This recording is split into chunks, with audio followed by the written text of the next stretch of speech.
Direct Investisseur vous est présenté par FX Pro.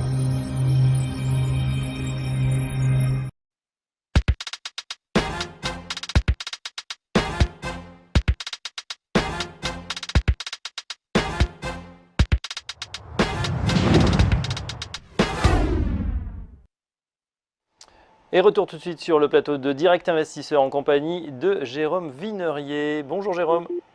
Bonjour. Analyste indépendant, vous regardez évidemment ce marché en petite forme ce matin, à moins 1,65 à la Bourse de Paris, 4510 points. Qu'est-ce que ça vous inspire? Est-ce que vous avez repéré des valeurs qui pourraient surnager? Mais avant de parler de valeur, on a surtout un salut clé qui est en train d'être testé sur le CAC 40 et de façon plus générale sur les indices boursiers européens. Ce sont les 4500 points s'agissant de l'indice français. Et puis pour les autres, tout simplement, ce niveau correspond à la borne basse du trading range au sein duquel les cours consolident depuis maintenant près d'un mois. Donc d'ailleurs, si on regarde sur un graphique tant journalier qu'intraday, on voit que ce niveau des 4500 points a été testé à 4-5 reprises et qu'à chaque fois, il a permis de relancer les cours à la hausse. Donc on l'avait retesté vendredi, justement, la séance au lendemain de la réserve fédérale où on avait corrigé assez significativement, qui avait permis d'entamer un rebond qui s'est poursuivi hier, puisqu'on a gagné 1,09% hier. Et puis, eh bien là, seulement après 1h30 après l'ouverture, on revient le tester. Donc on sent quand même une pression baissière qui s'accroît sur ce niveau de résistance.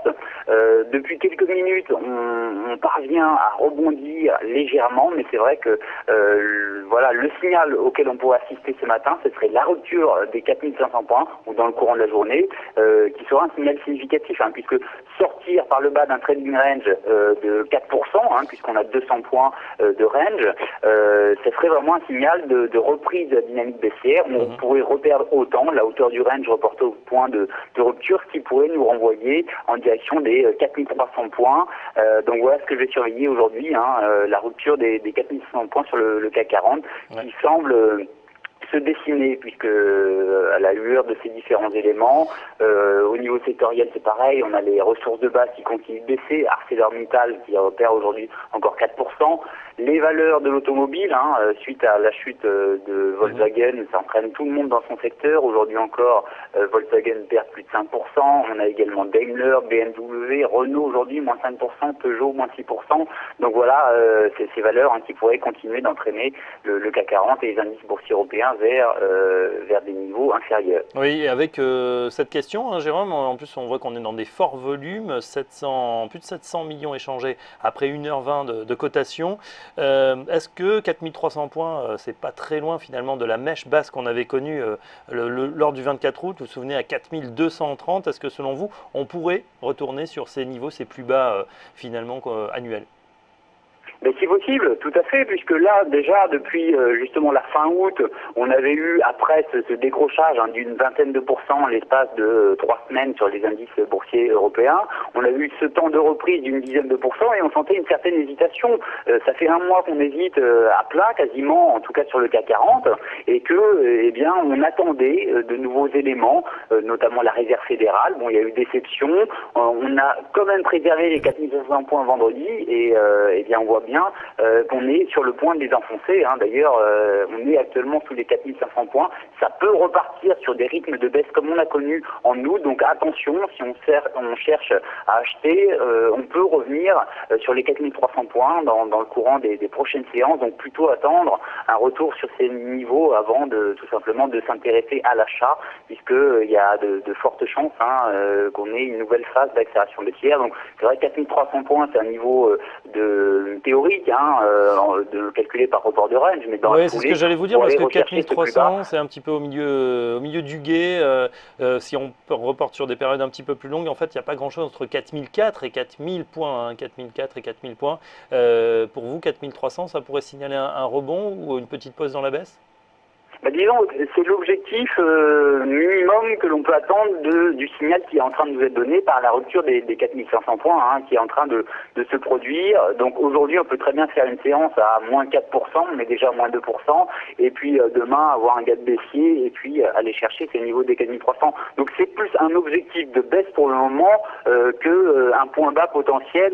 Il est trop tôt pour le moment pour dire jusqu'où on va baisser. Est-ce qu'on ira chercher les 4230 points dans la foulée? Ça faudra voir en fonction du comportement des cours pour ajuster quel sera le potentiel de baisse. Mais vraiment l'idée à retenir aujourd'hui, c'est que au regard de la séance qui est en train de se dessiner, on sort de l'intervalle de consolidation au sein duquel on est depuis près d'un mois. Donc il y a un risque d'accélération baissière de l'ordre de 4% pour le CAC 40 et pour l'ensemble des indices boursiers européens, puisque on a des configurations similaires si on regarde le Digistock 600, l'Eurostop 50 ou l'Eurotop 100. Donc voilà, risque baissier clairement établi aujourd'hui. Risque baissier clairement établi dans ces conditions. Est-ce qu'il y a des valeurs qui sont susceptibles de résister ou ce qui pourrait faire office de valeur refuge finalement? On en a quelques-unes. Bon, traditionnellement, les secteurs défensifs, comme l'alimentation ou la pharmacie, ont tendance à mieux résister, ce qui ne veut pas dire qu'ils ne vont pas baisser. On a quelques valeurs qui restent bien orientées. Je vois aujourd'hui, par exemple, 3 valeurs sur Euronext qui parviennent à inscrire de nouveaux plus hauts supérieurs à 1100. On avait Thales, par exemple, aujourd'hui qui, en début de séance, marque un nouveau plus haut historique. Donc, on a quelques valeurs qui résistent bien. Mais c'est vrai qu'il est plutôt préférable d'attendre, là encore, l'accélération baissière de 3-4% avant d'augmenter l'exposition sur les actions ou de revenir à l'achat, puisque en l'état, ça m'étonnerait qu'on ait beaucoup de valeurs qui permettent d'échapper à ce mouvement. Voilà, donc mouvement à la baisse qui est en train de s'enclencher. On pourrait perdre davantage selon Jérôme Vinerier. Merci Jérôme, je rappelle que vous êtes analyste indépendant. On vous retrouve évidemment sur les antennes de Direct Investisseur.